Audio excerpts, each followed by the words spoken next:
Halo Sobat Gen Tutorial, selamat datang kembali di channel aku. Dan di video kali ini aku bakal menjelaskan bagaimana cara merekam di OBS Studio dengan menggunakan laptop, tentunya dengan kualitas suara yang jernih.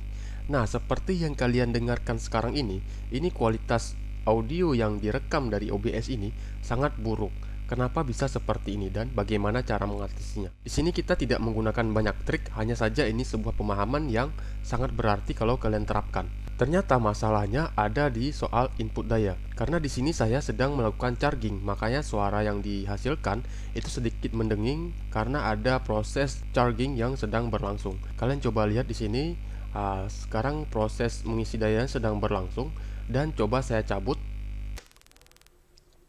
maka kualitas audionya bakalan lebih jernih, tidak ada lagi suara mendenging.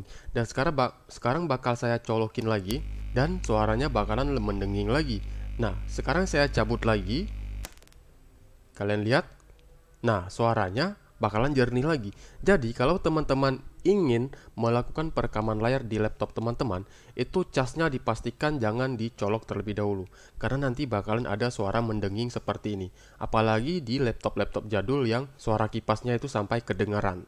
Alangkah baiknya tidak dilakukan charging pada saat melakukan perekaman layar. Tentu ini menjadi pertimbangan soal baterai yang teman-teman gunakan. Kalau baterainya sudah kurang sehat, ya berarti teman-teman tidak boleh merekam dengan durasi yang lama. Kalau ingin durasi yang lama, boleh teman-teman rekam, tetapi suara audionya ya tidak jelas. Mungkin nanti kalau mau bikin video bisa diperjelas dengan menambahkan teks di dalam video yang sudah diedit. Terima kasih, semoga video ini bermanfaat. Jangan lupa klik like, subscribe, dan kasih komentar terkait video ini. Sampai jumpa.